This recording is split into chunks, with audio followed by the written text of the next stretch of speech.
Yay! Yay! Hello, everybody. Welcome back to another episode of From the Fourth Line, presented by Offside News. My name is Emma, and I'm joined, as always, by my lovely co-host, Marcie. Hello. I just want to say off the bat, if you haven't gone and listened to Monday's episode, go do it. I Please know do. it's 2 hours and 45 minutes long. It's well worth it. We had Casey and Kay on the show, who are both co-hosts of Offside's newest podcast, The Coast, which is everything you need to know about the Pacific Division, which is great because we don't talk about the Pacific Division enough here because we are a Leafs podcast. But it was really fun to have two non-Leaf fans on a Leaf podcast. I feel like we've truly made it as a Leafs podcast because we've done that. But definitely go listen to it. We talked about a game against Edmonton. We talked about all of the trades that happened during the weekend, like all of them, all four. It was which is part of the reason why that episode was as long as it was. I promise you it's well worth it. We also do a brief interlude to talk about how to eat fried worms, in which made Marcie very concerned about. I'm still concerned about like Canadian media and what we are producing. But yeah. Fried worms and all that jazz. Yeah, but definitely go give it a listen. It's so much fun. It was such a fun episode to record. We had such a blast. It was so great. But yeah, let's jump into talking about the Leafs in Calgary playing the Flames on Tuesday. It was a Tuesday game. It was a 9 p.m. start, which was just a warm-up for tonight's game. I want to actually ask you, how much of this game did you watch? I know you didn't watch it live, but how much of it, to what degree did you go back and rewatch this game? I'm not gonna lie, I was planning on rewatching the whole thing, and I still will, just when I have time. But it turns out master's applications stressful, and I've been doing that all day. So I've watched the highlights. Okay, that's fine. I've seen bits and bobs. I've seen Austin Matthews loving it up with Joseph Woll at the end. Mitch Marner punching the wall. Matthew Nyes kicking and screaming. Okay, I just wanted to know, just so we could get, I had an idea, but yeah, Joseph Woll got the start against Dustin Wolf, which, if you watch the broadcast, made it very confusing because those two sounded very similar. Much love to Gordon Mike. We love Gordon Mike, but it always took me a second because Woll and Wolf in a very Canadian accent sound very similar. Yeah. So if you couldn't tell from how I just said it with my very Canadian accent. Indeed. But yeah, so also as well, there was no Mitch Marner in the lineup because of an undisclosed injury that no one knows what happened to him that he got playing against Edmonton. It was one of those ones where it's it's a little bit concerning when even Craig Berube is I don't know how he got hurt. He just was hurt. And I was like, love that. Love that. But yes, but Oliver Ekman-Larsson was back in the lineup, which awesome, cool. And also as well, it does mean though with no Marner in the lineup that Max Domi gets promoted to first line right winger, and we will talk about that after because I want to talk about the goals first, and then we'll do our thoughts on Max Domi because it leads into another conversation we can have about something that's coming up in about a month. You just did a...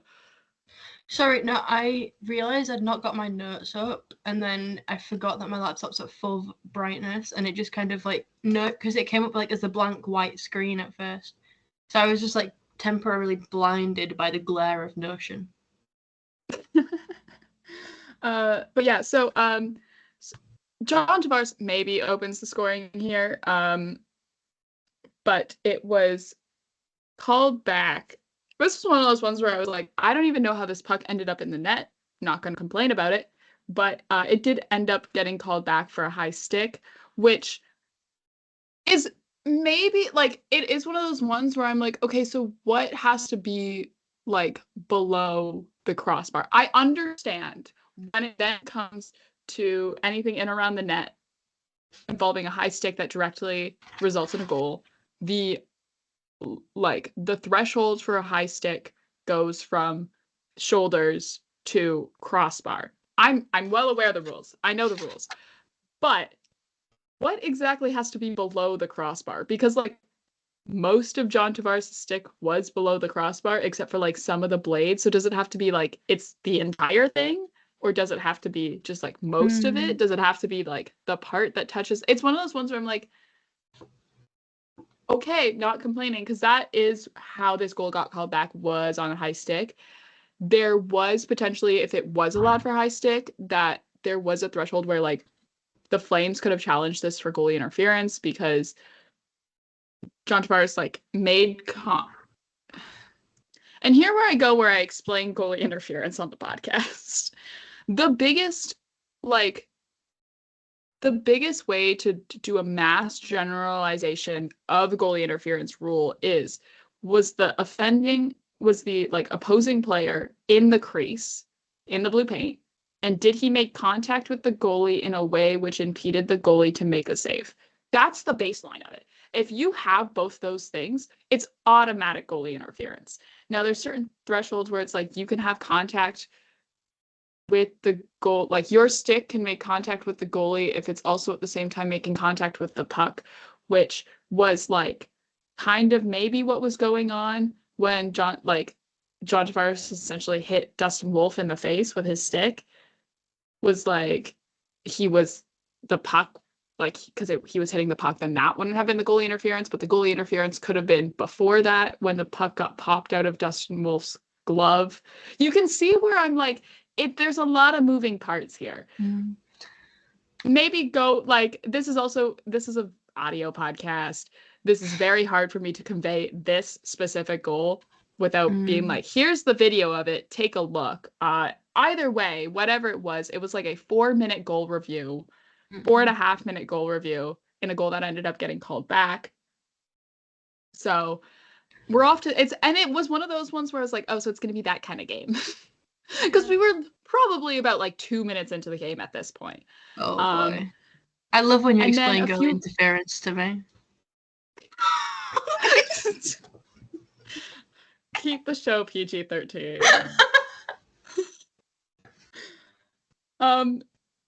PG, keep the show PG, but and then going the other way, Joel Farabee scores one, and which would have been a goal for his first as a Calgary Flame, in which then he had already a Joel, in which he then had given the puck to the Flames bench to be like, they'd already given the puck to the Flames bench, being like, here, tape it up, it's his first as a Flame kind of thing, right?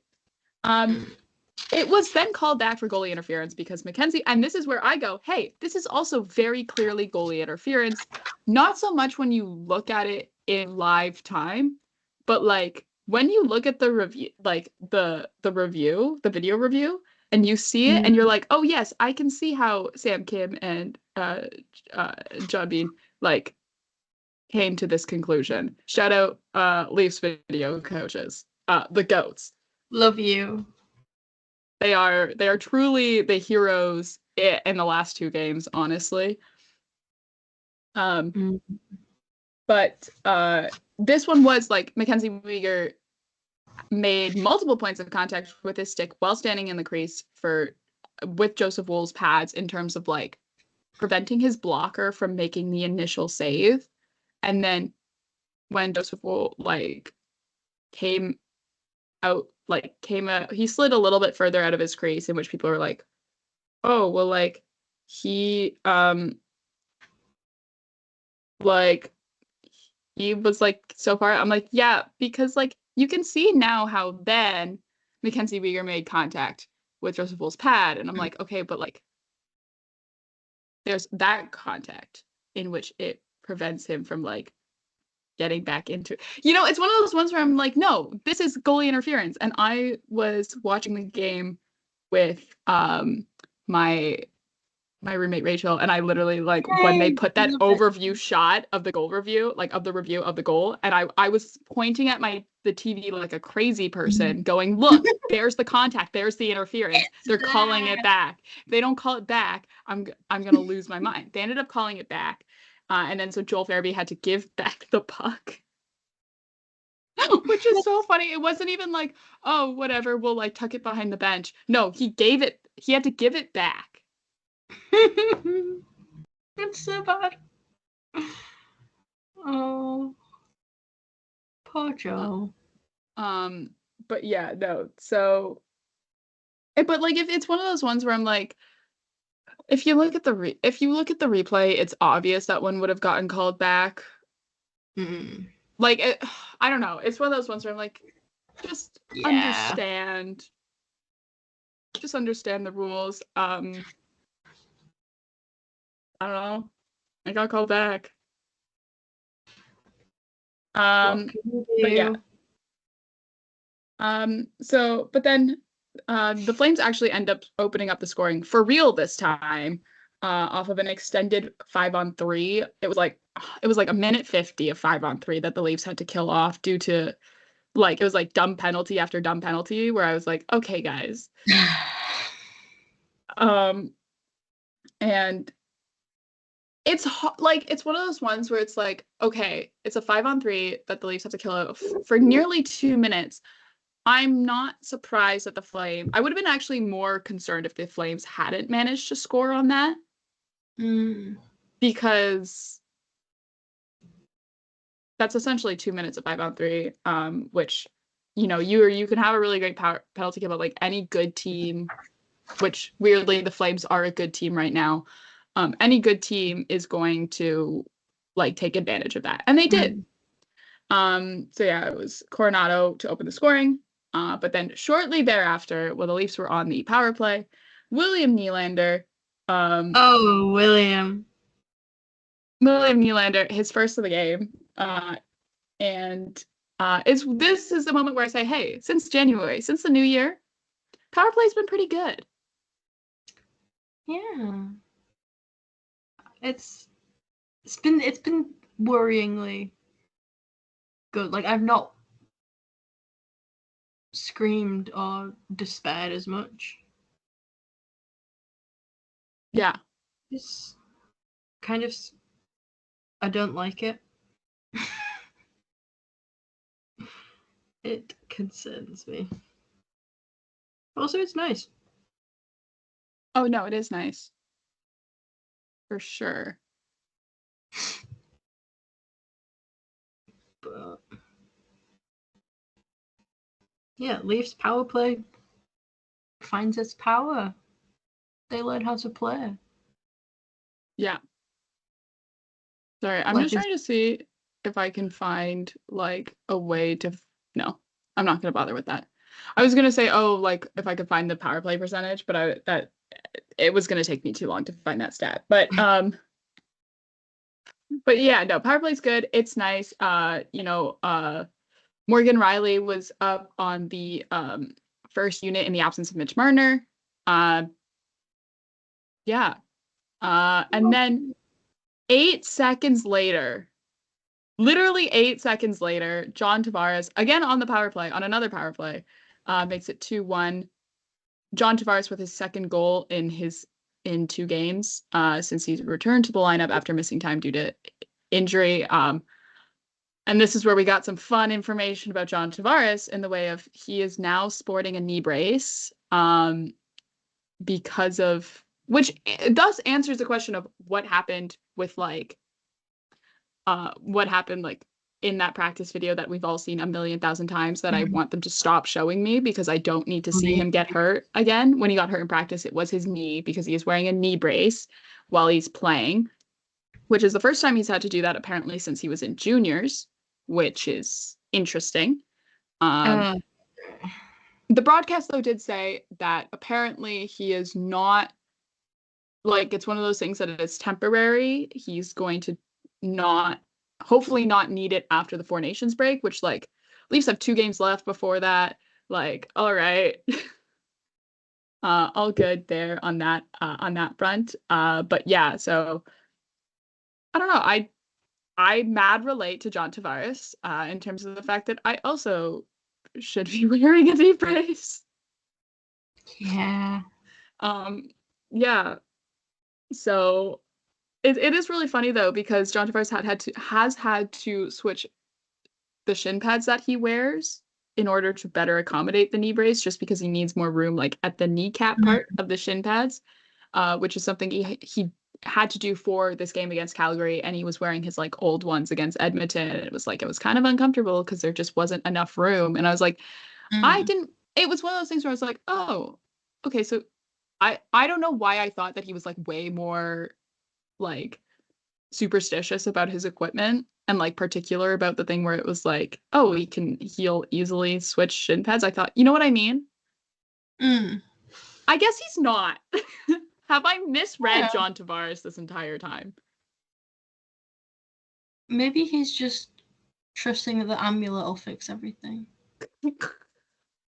All in good time. If he was truly trusting the amulet, I don't think he'd be wearing a knee brace. I don't need to wear a knee brace. I have the amulet. The amulet will save me. What if it's an amulet knee brace? Oh, like one of those ones where it has a spot where you can put the amulet? So I made some modifications to my knee brace that I'm wearing. It's a little DIY project for myself. It allows me to put the amulet that I have directly onto my knee brace, so I can maximize the healing potential of the amulet.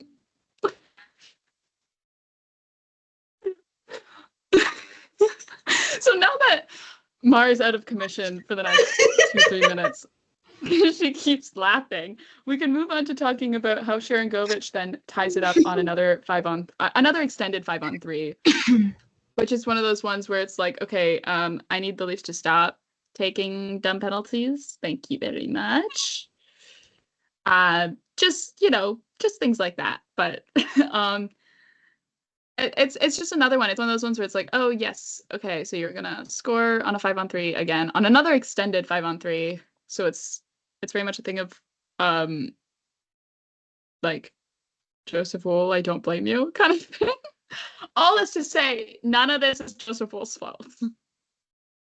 Yeah, I'm not gonna lie, I had someone message me because obviously I was asleep for the game, and the first thing they said was, "Someone give Joseph Wool a gun. This is not fair." And I giggled. But yeah, and then Bobby McMann, because I think, like the amulet gives John Tavares superpowers, I think Bobby McMann playing in Alberta gives him superpowers because, again, his second goal in 2 games, Bobby McMann on a 2-on-1 rush with Steven Lorentz with a wicked shot from the right faceoff circle, puts the Leafs in the lead 3-2. Hats off.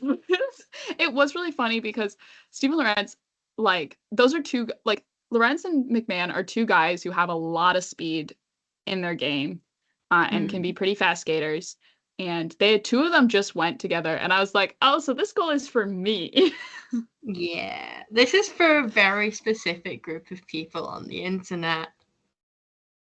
Yeah, Steven Lorentz makes the pass to McMann, and I do have to laugh at the way that he like tries to sell the fact that McMann may pass back to him, but you all know, like everyone knows, like that's not what Bobby McMann is gonna do, and that's just because like Bobby McMann has a wicked shot that I think is like severely underrated in the league. I think Bobby McMann just in general is like an underrated player in terms of the fact of like undrafted, played college at Colgate, undrafted, signed an ECHL deal with at the time it was Newfoundland Growlers with the Leafs, and then very much made his way up through the Leaf system in terms of played in Newfoundland, and then played for the Marlies, and then got his chance to get called up, and has very much thrived. This goal makes his 16th of the season, which I believe ties, if not beats, his career high. I should actually get this right. Sorry. This is really bad of me. No, I had the page open. Doing a drum roll. No, this beats his career high. He had 15 goals last season. He's hit 16.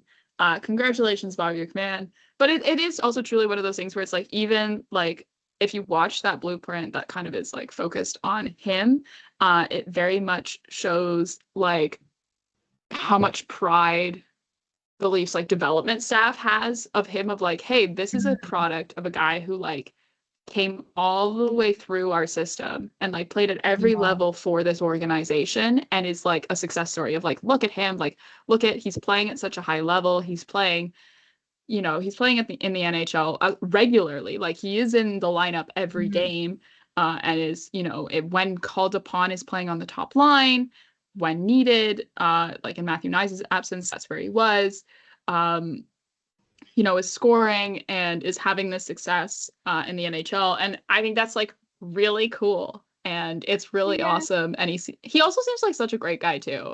Not to like project personality onto people that we don't know, but like in terms of what we've seen from him through Leaf social contents and everything like that, just seems like a great guy. Product of Wainwright, Alberta. The fourth line 23-24 blobber of the year for nothing. Yeah, if we want to like start listing off his list of achievements, I think right up there at the top is 2023-24 from the fourth line Floorball of the Year award winner, which is a huge honor that is very sought after in the league. Yeah, it's currently only one person holds the title. Currently is the only winner of our Blower of the Year award, which at some point we should definitely make like a submission box of like, hey, submit your names for Blower of the Year. That will be happening. And when we talk about Blower of the Year, it is true bottom six Blorbo status. Like, must be a guy who regularly plays in the bottom six. That's kind of the things we're going for. But yeah, definitely get thinking. Nominate your favorite Blorbo of the Year. And maybe I'll set that up this weekend or something. Do you reckon he has like the little graphic I made on Canva? Do you reckon he has it like stuck on his fridge? Like printed out in full color. A4. I don't know. Maybe like if we, at some point, it would be really great if we ever did have the opportunity to like meet the Leafs in person. We bring them a little certificate, little trophy. Please. No, it has to be a little this tiara specifically from Poundland. But yes. Then William Nylander, because William Nylander apparently scores like two types of goals, and it is breakaways and shots from the slot. Scores a goal to make it 4-2 for the Leafs. My note on this goal, besides it being, I have it written down that it's a shot from the slot, I also have in all caps, gross. I do have just William sexy goal. Yeah. It was beautiful. Yeah, that also works. And then Matthew Knies, at some point in this period, Connor Timmins gets hurt, leaves the game, and doesn't return. Which is not great because it's upper body. And Connor Timmins, as much as like, I want to put this into perspective when we talk about Connor Timmins, like as much as we are going, why is he in the lineup? Like, don't absolutely love his play in terms of certain aspects. He was, when he got drafted and like he got drafted by the Colorado Avalanche. Fun fact. When he got drafted by Colorado and like in his first bit of time that he spent there in Colorado, he was projected to be like the future of the blue line along with Cale Makar. Like, that's the way that they talked about him as a prospect. Was like, it was the blue line, like your starting blue line was going to be Cale Makar and Connor Timmins. And then Connor Timmins got so badly concussed at the end of his final OHL season in the OHL playoffs. He got so badly concussed that he had to miss the next full season due to concussion symptoms. And do I think that potentially had an impact on his play when he returned? Yeah. Perhaps. I also think as well that Connor Timmins, always to us prior to this season, has been sold to the Leafs fan base and has been sold to people who watch the Leafs, or just even the Leafs in general, just been sold as a offensive defenseman,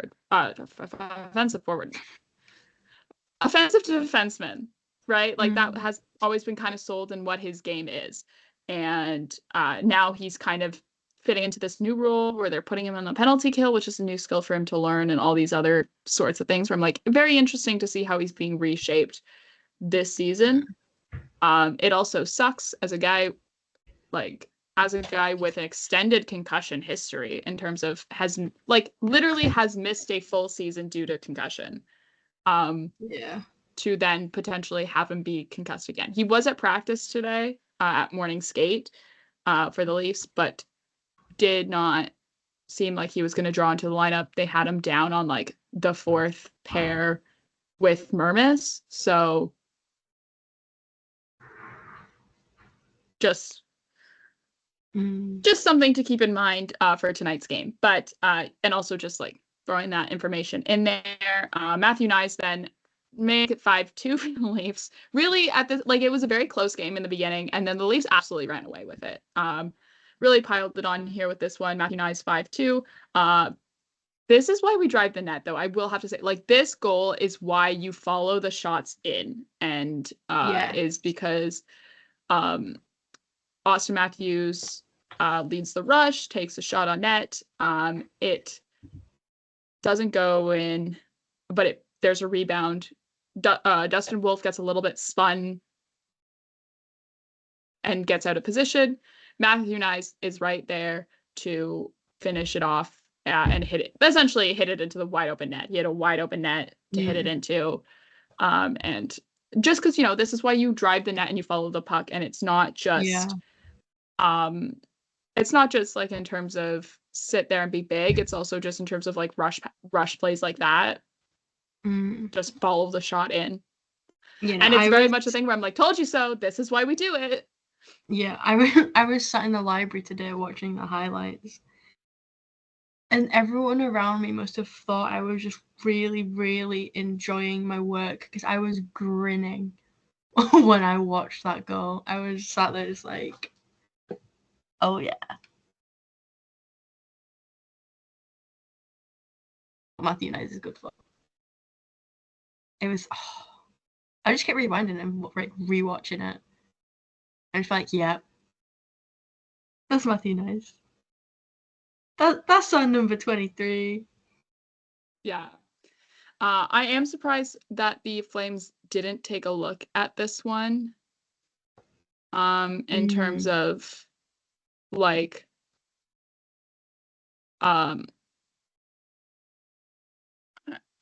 in terms of the fact of like Max Domi literally had his stick like hooked around Dustin Wolf's neck and like spun him out of the way. It was one of those ones where I'm like, I'm so surprised Domi like didn't have like Domi wasn't the reason this one got looked at. But like, you kind of can't do that. Fun fact. Yeah. It was one of those ones where I was like, what was Max Domi thinking? Like, why was his stick there? That was nowhere near where the puck was ever. I was like, whatever. It literally was one of those ones where it's like, the goal counted, whatever. But I did think it was a little bit strange that the Flames didn't call this one back, because if it didn't count, it's 4-2. The game's still within reach. I think it was because we were only really early into the third period at this point. Like, but I do also understand, like, if the goal does count, you're down 5-2 and you've put the Leafs on the power play, and now the game's truly out of your reach in terms of that aspect. Even if like the Leafs don't score on that power play, they did score twice already on the power play this game, but like just then you're tilting the ice and giving the Leafs a bunch of momentum by just even putting them on the power play. Like even if even if a power play can still be good in terms of the fact of like, even if you didn't score on it, you can create momentum for your team by having a good one with a lot of chances. So intangibles, people.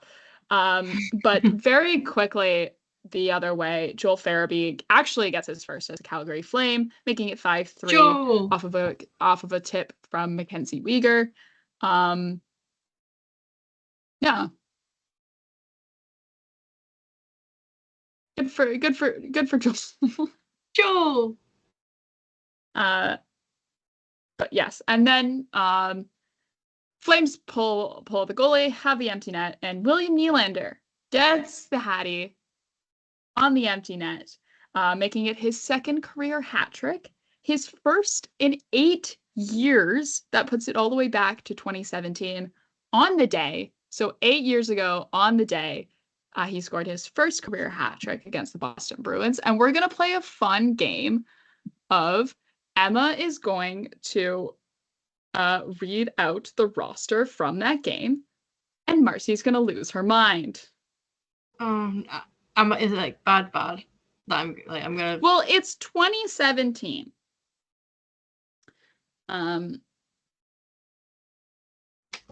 Hit me. It's 2017.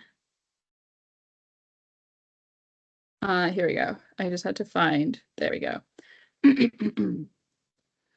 Tyler Bozak, Connor Brown, Connor Carrick, Jake Gardner, Zach Hyman, Nazem Kadri, Leo Komarov, Martin Marison, Mitch Marner, Matt Martin, Austin Matthews, William Nylander, Roman Polak, Morgan Riley, Ben Smith, Nikita Shoshnikov, James Van Riemsdyk, Nikita Zaitsev, and Freddie Anderson was in net. And yeah. Again, very funny, but we are an audio podcast. When I finished reading that off, Mar took a long sip from her drink, which I think is alcoholic. My trusty cloudy apple cider from Lidl. Yeah, I figured. Can't go wrong. But yeah, no, that was the roster. February 4th, 2017 against the Boston Bruins. James Van Riemsdyk had 2 goals that game. The other goal scorer besides Nylander and JVR was Connor Brown.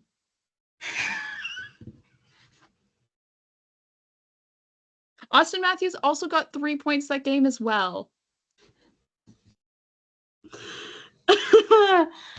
Oh. Yep. Yeah.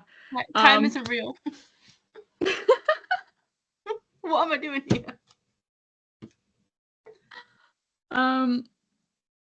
But yeah, that one was a game in which the Leafs, it was like, I think the final score of that game was like 6-5.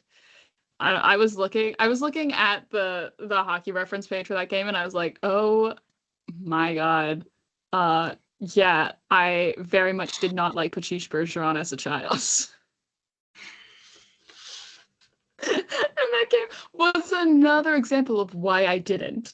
It was like one of those things. I saw a tweet being like, oh, there's like only 2 people, like there's like 2 guys who like, I think no matter what team you support, you like won't be able to hate. And I was like, it was like Patrice Bergeron and Marc-Andre Fleury, and I was like, Marc-Andre Fleury I agree with, but like I'm sorry, I was a Leafs fan in the early to mid 2000s. I hated Patrice Bergeron with a burning passion. Yep. But yeah, William,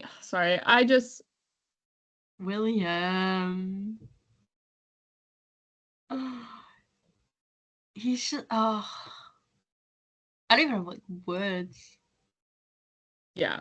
Bill from Calgary. I can't believe I missed him. Also as well as like in his hometown. Yeah. As well. It's just perfect. Just it's one of those things too where it's like, ugh, William Nylander's so good at hockey, guys. He's so good. And we get to watch it. And we get to watch it, and it's one of those really special things. That it's like, and we say this every time there's like some sort of record that gets broken, is like when it, or like not even record, when it's like one of those things where it's like, oh, we are watching like prime like this core, like and people like don't realize how exciting it is to get to like watch this and experience this.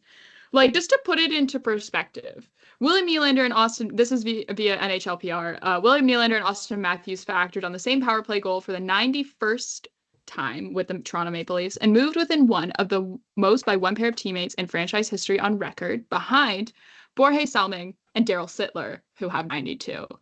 Which, to put that into perspective, like, this Leafs core is accomplishing stuff from like is accomplishing things and breaking the records of guys who have their numbers retired by the Toronto Maple Leafs organization. So it's one of those things of like, William Nylander is on that Leaf for life contract. I will be very strongly surprised if anyone wears number 88 again in the Toronto Maple Leafs organization.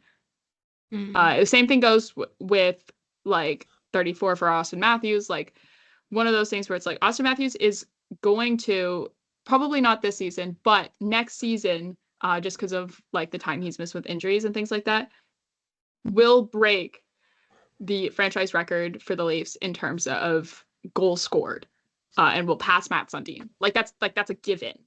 And it's one of those very special things that we get to watch as fans. And I know like sometimes we complain about the playoff performance, fans complain about the playoff performance, people discuss the playoff performance of this iteration of the Toronto Maple Leafs, but like, I think we've said this before and I will continue to say this again. This is a very special Toronto Maple Leafs team, and they are so special in terms of the fact of like the high level of hockey that we get to see from this team. And it's an honor, I guess I should call it, like, to be able to sit here, you and I, and say like, we have seen the prime of these players' careers, and we've gotten to witness it, and we've gotten to experience it as it was happening. And it's something like where it's like, you know, you tell your kids, and when like you make them hockey fans, and you're like, I remember when we were watching William Nylander score a hat trick against the Calgary Flames in his hometown.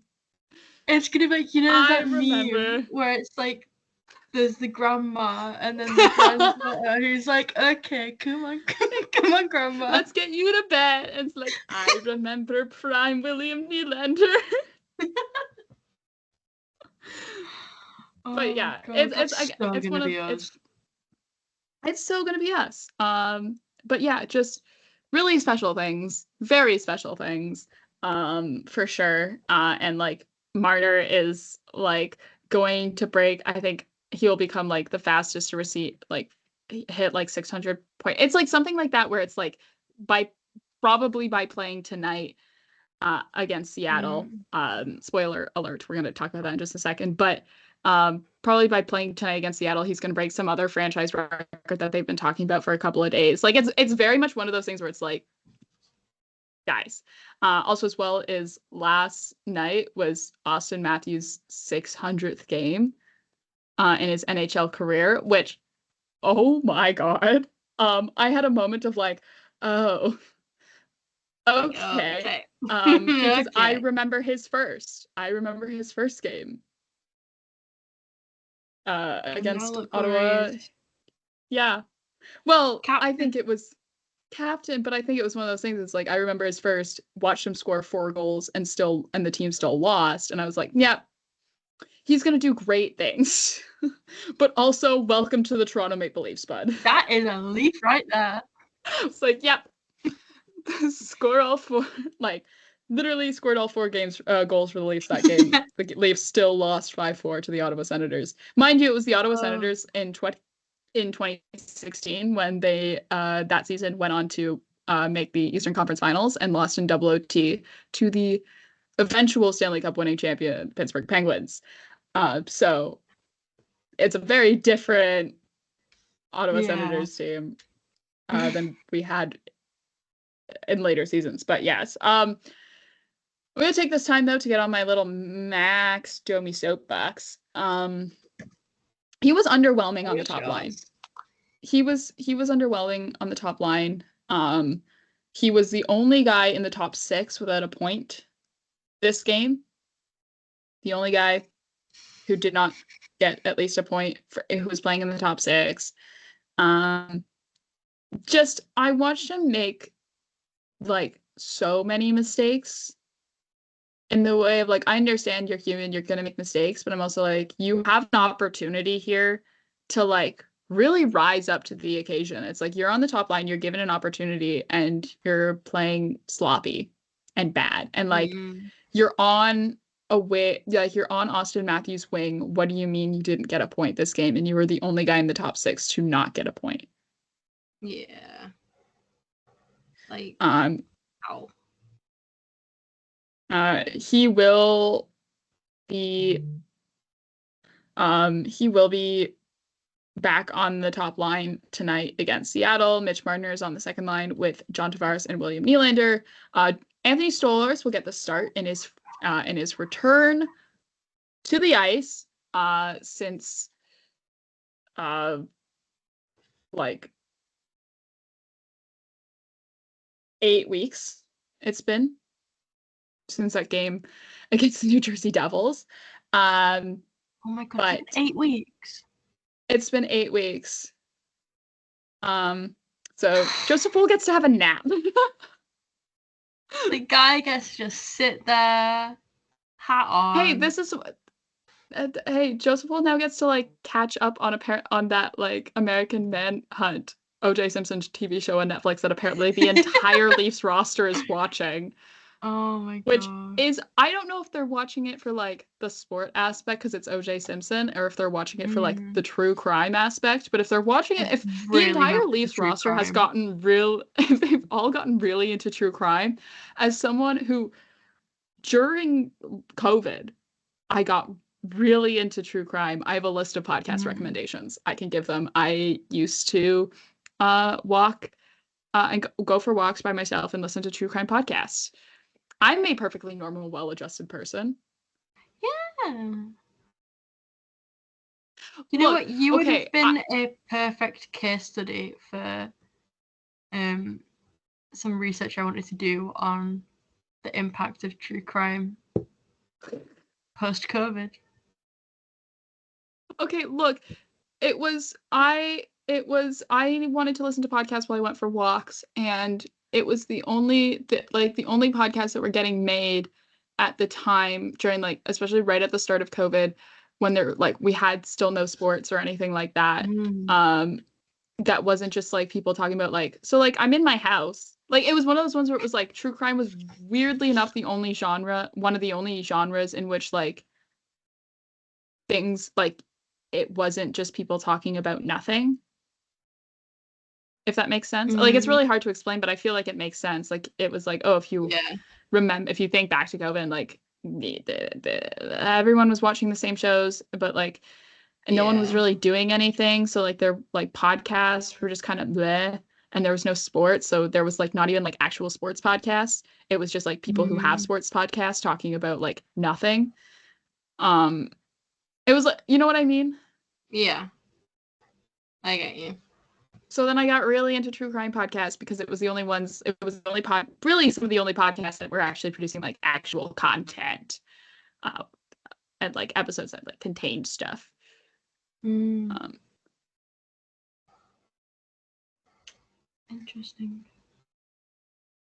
But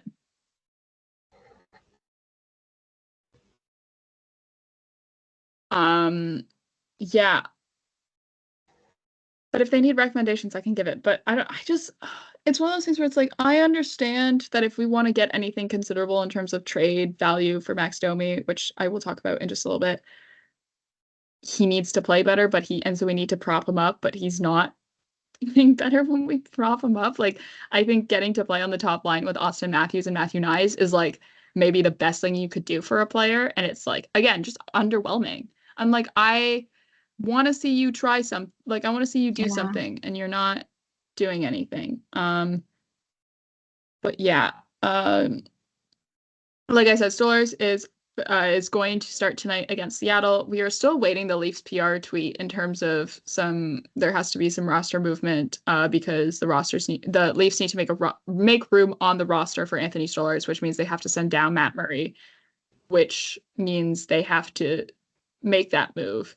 And I'm waiting for the Leafs PR tweet about it. Oh.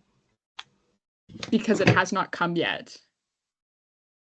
What are you? Sorry, that's just reminded me. I need to do my fantasy lineups.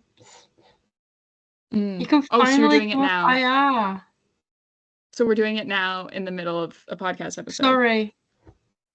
Okay, I see how it is. That's totally fine. That's all right. It's not like, I was gonna start talking about other things, but it's all right. I'm still present. I'm just taking him off IR. Sorry, he's been sat there too long.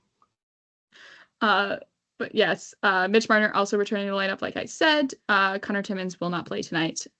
It will be the bottom pair of Benoit and Myers, I believe. So then I think OEL is paired with Riley. I would have to double check that. But in terms of other things to discuss, I wanted to take a moment. This is kind of like where I wanted to transition from the Domi conversation as we talk about trade value into some of the potential trade discussions with the Toronto Maple Leafs as we are within a month of the trade deadline. It's very obvious the Leafs need a third line center. It's something we've discussed a lot on the show before. And it's something that I want to get up onto my soapbox in terms of talking about, like, as there's a lot of discussion surrounding Dylan Cousins at the moment right now. In terms of like what I'd be willing to pay for Dylan Cousins. It's one of those things where it's like people talk about like Leaf fans are very much like, oh, like Minton and Fraser Minton, Easton Cowan, trade him. And I'm like, but like, why? Because they do it in terms of like, oh, like, we got to trade him. We have to trade him. I'm like, no, you don't. Because unless you're getting a like top 6 player, young top 6 player with term, there is no reason to give up on Fraser Minton or Easton Cowan. Because first of all, we don't even know what Easton Cowan can be in the NHL.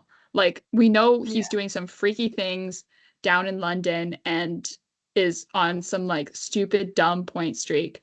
And Minton, we have an idea of what he can be in terms of like, he's a third line center, but like not today, but like soon. Right? Like, he will be. He's just not right now, which is fine. It's called being a prospect. Easton Cowan, he has not played a game in the NHL. He's not played even a game in the AHL. He's played preseason games. Not the same. But like, he's still a question mark on like what he can be in the NHL in terms of like, does he actually have all of the pieces to be as like crazy good as a player as he looks to be in the OHL right now. So like, I don't want to like give up on that question mark, because the Leafs have given up on question marks or players who they think don't have it before, in terms of Mason Marchment, Trevor Moore, Timothy Liljegren, Rasmus Sandin, maybe one of them, but like, you kind of knew what you were getting. You just didn't have the opportunity to play him to the degree that he needed. But like, they've given up. The Leafs have given up on those players before and have traded them away. I think even like Carter Verhaeghe is one of them as well. And look at what happened to them. They've become top players in the league, or they at least become quite good players in the league. And now we're going like, oh, if only we had Carter Verhaeghe still, or if only we had Mason Marchment still, or if only we had, and so it's like, well, it's because you gave them up. You didn't, and it's the same conversation that we had with Robertson as well last week. But to think about it also as well is like, the Leafs don't have cap room. So if you're like, oh, I will give up Easton Cowan and in return you will get what? Well, you can't just give up one. You can't give up a prospect because you actually don't have the cap space to get a real player that you want back. Yeah. So you have to make other moves. And so it's like you also need to move money, in which then you're probably not even going to be looking at trading any of your prospects. You're going to be looking at trading players on your roster because trading prospects does not free up cap space. It just makes you kind of look a little dumb eventually. But like Max Domi, you need to like that's a contract you could look at potentially moving. I know he has a trade, like a no trade list. That is something that can get like worked around depending on who you potentially want to trade with, but also like you can be like, hey dude, you want to go here? I know it's on your no trade list, but like, can you waive it? David Kampf is potentially another one as well, where there is money that can get freed up. As much as like I love David Kampf in the way of like he's very good at his job. He played considerably a lot of the game on Tuesday, where he had more time on ice than Max Domi did, just because of like the 5-on-3s that had to get killed off and the time with the empty net at the end of the game, which is usually like those are the roles that he gets put out into. But like those need to be potential trade pieces, and those are the pieces that you have to potentially look at moving because you need to create that cap space, and that cap space isn't going to come out of thin air. Which is like when we talk about like pieces like Dylan Cousins, who has 5 more years left at 7.1, and a lot of people are like, yes, he is not as good as you think he is. Which like, okay, sure.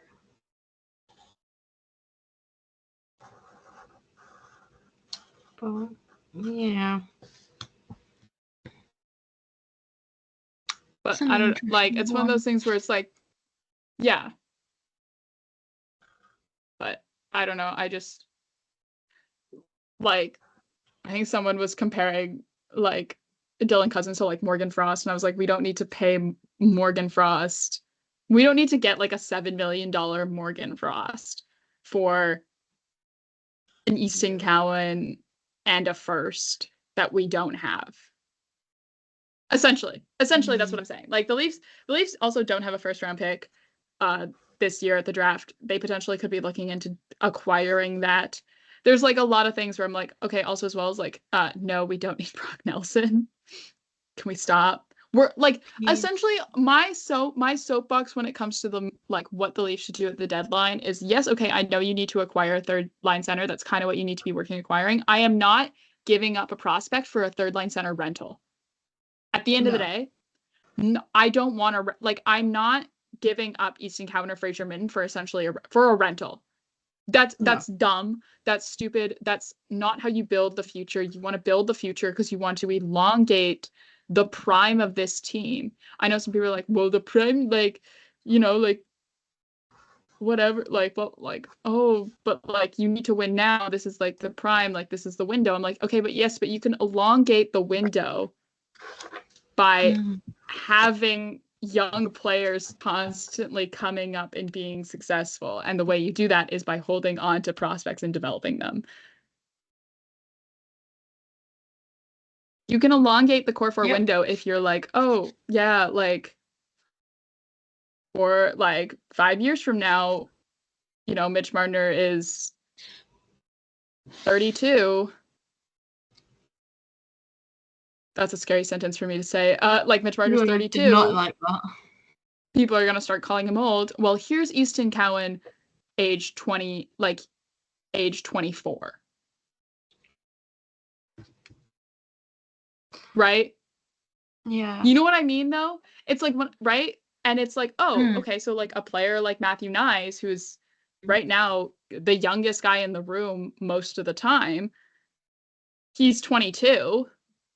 Okay, well, 5 years, 27, that's his prime. Okay, well, then there's your window still elongated.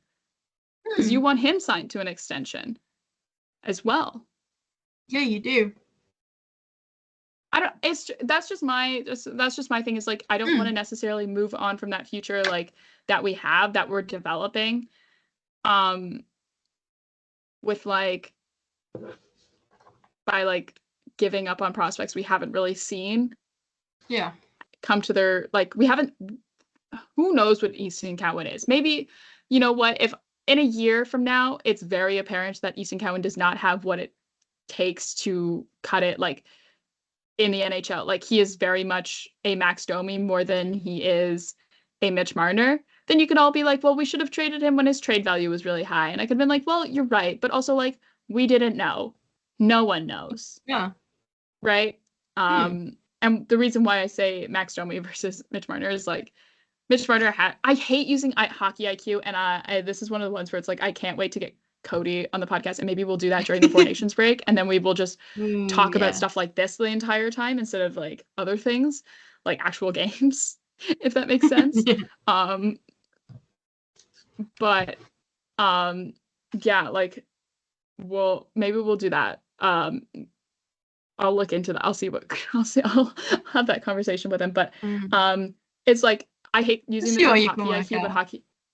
Yeah, I hate using the term hockey IQ, but hockey IQ is like the best way to like describe it in a way of like Mitch Marner has a high level of hockey IQ. You can see it in the way he plays. You can see it in the way that he's able to see the ice and make plays and all these sorts of things, right? Predict the play and all that sort of stuff. Huge aspect to his game. It's a huge aspect of what makes him such a good player. He has all the other bits. He's a very talented hockey player in terms of like his skills, but also like there's this level of him that allows him to actually make plays, and it's the reason why he's so good at what he does. It's the reason why he's so good at setting up players for goals. Whereas Max Domi also has a lot of skill. He can skate very fast. He's really good at stick handling. He doesn't shoot a whole lot. So maybe his shot is terrible, but like he's a very talented hockey player. Very talented ringer in the same way of like him and Mitch Marner have that high level of skill. Max Domi lacks hockey IQ. He cannot see the ice to the level in which you need to see it in order to be successful in the NHL. There are so many times in which he always goes for the pass instead of looking for the because he just can't see the shooting lane is clear, but like it is. And that's the sort of thing where it's like, okay, Easton Cowan, you are either, because it's hard in the OHL. OHL does allow for the success of a lot of one-dimensional players, but like Max Domi did have a lot of success in the OHL, but the OHL Easton Cowan right now is either the next coming of Mitch Marner, or that was found like one of those crazy diamond in the rough picks, like one of those off the board picks that will become a superstar that everyone talks about. Like remembering, like sometimes your draft order doesn't mean anything. Remember, David Pastrnak was selected 25th overall, like those sorts of things. Yeah. Or he will become a Max Domi in terms of the fact of like he just doesn't have the hockey IQ that is required for the NHL in terms of being good. But obviously we'll see. It's definitely something to look at. But it's also one of those things where I'm like, you don't know yet because we haven't seen him yet outside of playing in London and things like that. So, but that's my little trade deadline soapbox that I stood on. And that's what this episode is. It's just me on my soapbox being like, listen to me. I'm right. Everyone else who's telling you otherwise is wrong. And you are famously always right. So famously, I am always right. You've never been wrong once in your life? No. I was gonna say, I was like, maybe I owe Max Pacioretty an apology, but we'll see. I said at the end of the season. Didn't I say that? I was like, if I'm wrong about Max Pacioretty, I will apologize to him at the end of the season. We haven't hit the end of the season. But yes, another thing to talk about, Ryan Hartman got suspended 10 games for roughing Tim Stützle, which happened on Saturday. I was at that game. It deserved the 10 games. It deserved the 10 games. Stützle was left bleeding. You can't do that, no. And it's one of those things where like Ryan Hartman was trying to be like, well, I was off balance. I had to put my hands down and he just was in the way. And it's like, and then it Oh comes out that he apparently like received a bunch of warnings from the refs during that game of like, hey, watch it. Like, my careful. God. But like he did, it was like there was intent to injure there in terms of driving Tim Yeah. Stützle down into the ice face first. Yeah. And so Ryan Hartman, he's appealed the suspension, which means Gary Bettman is it's now in Gary Bettman's hands in terms of to decide what he would do with it. Because of like the Four Nations break, like usually it doesn't get like if Gary Bettman denies like is like nope, it's 10 games still, then he like because it's more than 6 games, Hartman has now the opportunity to to the like go to like a third party appeal and like he potentially could do that because there's a Four Nations break which like Mm. extends I don't want to say time out but like because usually like when a player gets suspended and then they go to a third party by the time they hit that stage their suspension's already over so it doesn't really Yeah. matter but He's got the Hartman now time. because he's got the time because of Four Nations to do that it's a lot of money he's going to lose it somewhere in like the Yeah, $400,000 realm. I saw that and I was just kind of like, holy shit. I was like, oh, that is so much. It was also like one of my first thoughts because that this decision came out like Monday night after we had finished recording about like the Mm. length of his suspension. And I saw that and I was walking with Rachel we had gone out for dinner and we were walking back and I saw that notification. I turned to her and I go, this is gonna be so like he's losing out on so much money. And then she was Yeah. like, oh, they have to get, and then I had to like explain to her, like, yes, when players get suspended, they give up salary. And she's like, oh, wow, yeah, no, that is going to be a lot of money that he's losing out on. Mm. But yeah, he's right. Hartman also as well is like notably a dirty player, has had Yeah. 3 suspensions since 2023 prior to this one. Um, so yeah, What are you doing? just not good. And for a team also as well that's already missing Kirill Kaprizov, and it shows. Mm. They got they've been shut out, I think twice this week. They've lost. I don't. They haven't won since Wednesday against the Leafs. Just a tough go of it. For Minnesota right now. For a team that very much could be in the playoffs. Like if Kirill Kaprizov was healthy, like they could be a really strong team. So we will Mm. see. I think the Four Nations break is well needed for a lot of teams. It's going to come at the right time in Yeah. terms of teams who have players who are hurt. The Ottawa Senators are another one of those teams in terms of like they are without their second and third line centers because Josh Norris and Shane Pinto are both hurt. So Can definitely people one of those things. stop? Because like it's really, really like ruining my fantasy teams. Do you have Josh Norris or Shane Pinto on your I fantasy have Shane rosters? Pinto. I have everyone's just injured. It's like fucking like I wake up every day and I'm like, who's on IR today? It is truly like an ever changing list. Like Quinn Hughes is not I playing. Yeah. Speaking of With Quinn Quinn Hughes, this kind Hughes. of goes into my next conversation that I had in terms of some Four Nations injury concerns You're that we welcome. can touch on. Quinn Hughes is one of those in terms of the fact of like he didn't play against Colorado on Tuesday for the Vancouver Canucks. I am unsure. I think the Canucks play tonight. I do not know if he will like play. I don't know. But So yeah, I don't know.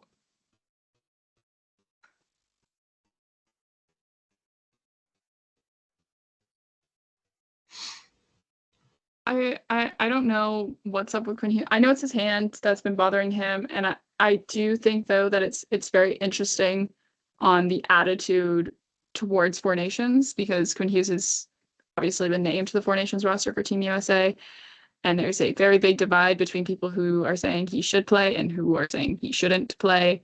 And it's one of those things where it's like Four Nations will start a week yesterday on Wednesday with Canada and Sweden facing off in Montreal. I don't know.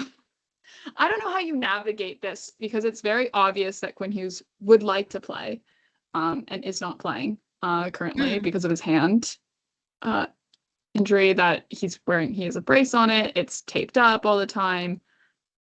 All these things. So I quite literally being held together by duct tape. Like, yeah.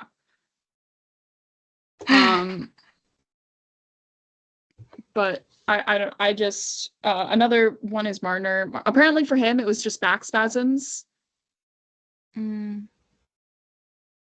So like, okay. Sure. Yeah. He's back. All is well. Yeah. So he's back in the lineup, which is like one of those things where people are like, oh, like if he's my back spasm, I actually like, I get spasms all the time. I'm fine. I don't know. It's one of those ones where it's like, I think if he feels like he's good to go, he's gonna go. Allmark's another one in which like the Sens fans are like, hey, if he can't play tonight against Tampa, he shouldn't go to Four Nations. And I was like, guys, I think you need to put more trust in Anton Forsberg. Like it was truly one of those ones where I was like, oh, so you've never experienced anything normal ever in your entire life, Ottawa Senators fans. In terms of the fact of like he played on Tuesday for the team, and I'm like guys, like Forsberg has been playing well recently. Like, do put some trust into him.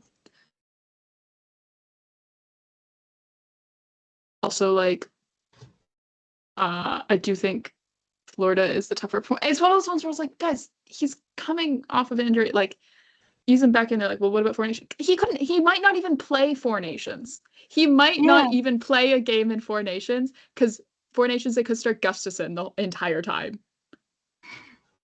Like, I do think that would be the funniest outcome if like Sens fans were so concerned about Allmark going to Four Nations because he could get hurt again, or because like he is hurt and he's rushing back or whatever, only for Allmark to not play a single game during Four Nations. He just sits because he's the backup. Yeah.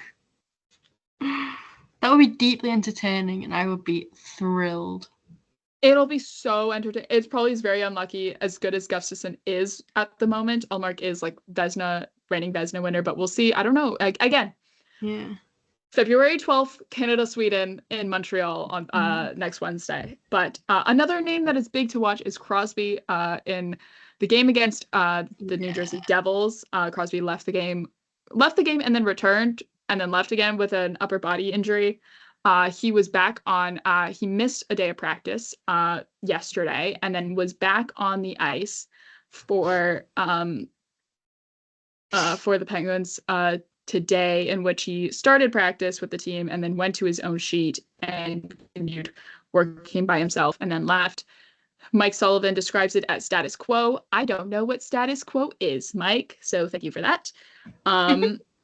The Pens are on their dad's trip at the moment, leading into the Four Nations break as well. Fun fact. So I do say, though, if Crosby is not participating in Four Nations, cancel the whole thing. Cancel the tournament. No more Four Nations. If Crosby's not there, cancel Four Nations. I'm so deeply serious. But because it is very strange to like not, you know what I mean? It's like, oh, it's Crosby, it's Captain Canada. Yeah. Like, I'm sorry, what do you mean? We've got international hockey with Sidney Crosby. What do you mean? Yeah. What do you mean? But also as well, like Crosby will like also as well, tournament's a week away. Teams have until Monday to finalize, or the 11th, I should say. They have the day before the tournament starts to finalize their rosters, which they still need to name a replacement for Alex Pietrangelo, and it's getting very close. Oh my God, yeah.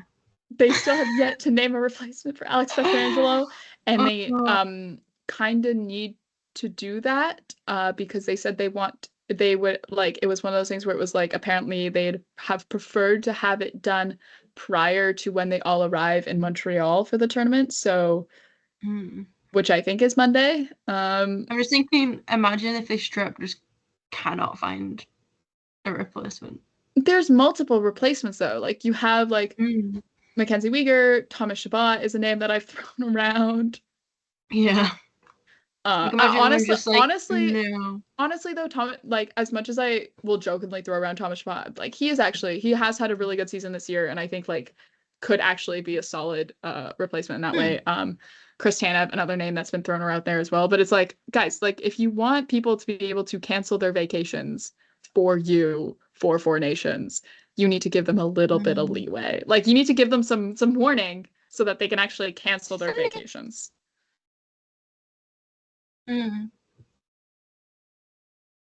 But, yeah. How it's gonna be interesting to just like, alright. It's gonna be interesting to just like watch how it all pans out. Yeah. Yeah. Those are just some names to watch when it comes to some Four Nation injury concerns. I think Marner's fine. I think he's fine. I think Allmark is fine. I think Sens fans are making a mountain out of a molehill with Linus Allmark. I think they're not putting enough trust into Anton Forsberg, who's played well recently. I think also they're having to realize that they have to go 11-7. And I don't know the last time they did that. I don't remember the last time they did that, and I think it was one of those ones where they're like, why isn't Tim Stützle on the top line? And I was like, well, because the top line is arbitrary. When you go 11-7, lines become arbitrary. They are merely suggestions. Yeah. Tim Stützle not being on the top line doesn't mean anything because the top line isn't real. You're going 11-7. Yeah. Nothing is real. Nothing is real.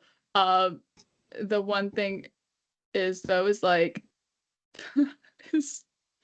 sorry, I just want to read out to close off the show. I want to read out this one thing from Luke Fox where apparently William Nylander spent his day off in Seattle, which, mind you, Seattle's a beautiful city, but he spent his day off in Seattle binging American Manhunt, O.J. Simpson.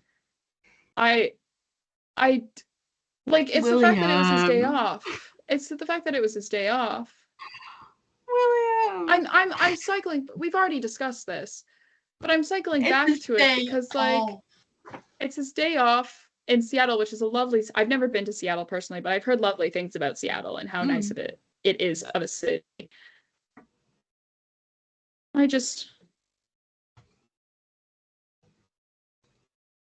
Okay. Sure. Why not? All right.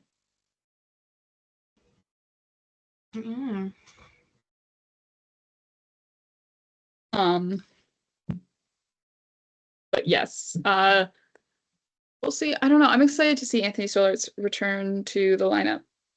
Yeah. I've missed him. Yeah. So much. We're like, I am actually a little bit concerned about the fact that like we haven't seen a Leafs PR tweet, but like going to it'll be fine. It'll be fine. All will be well, I'm sure.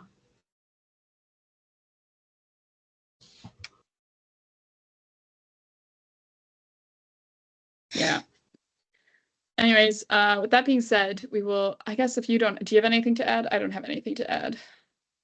No, I don't think so. All right. We've got everything.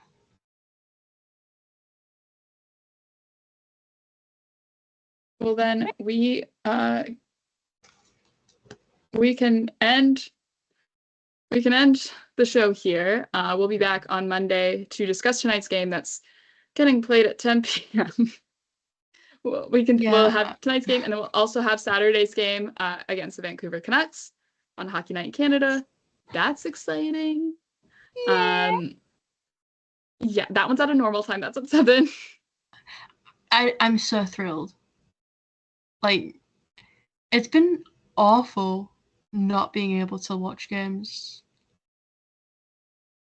It's been terrible. I've hated every second of it. I feel so out of the loop. Like, I didn't ask to be British. Why must I suffer for the sins of my parents? I'm telling them you said that. Please no. I'm sorry, Mom. Sorry, Dad. But yeah, we'll be back on Monday to discuss that, and kind of, I guess, also as well, maybe we'll have a little bit more of a firmer idea about the way Four Nations going to look, and we can we'll discuss Four Nations. We'll see how it goes. We'll see. I don't know. Four Nations. How exciting. But with that being said, thank you guys so much for listening. We'll be back on Monday. In the meantime, you can follow the show on Twitter at From the Fourth Line. That's fourth with the number 4 TH. You can also find the show wherever you get your podcast. We are a show that is presented by Offside News. You can find Offside News on all social media platforms at Offside News Co. And also you can find all of the articles and everything that Offside puts out at offsidenewsco.com. If you miss Marcie and I between episodes because you think we're just so hilarious and you really value our hockey analysis, you can find us over on Twitter at 60 Leafs for Marcie, at PearB1 for myself. In the meantime, thank you guys so much for listening. We'll be back on Monday, and go Leafs, go. Go Leafs, go. There we go. Yay!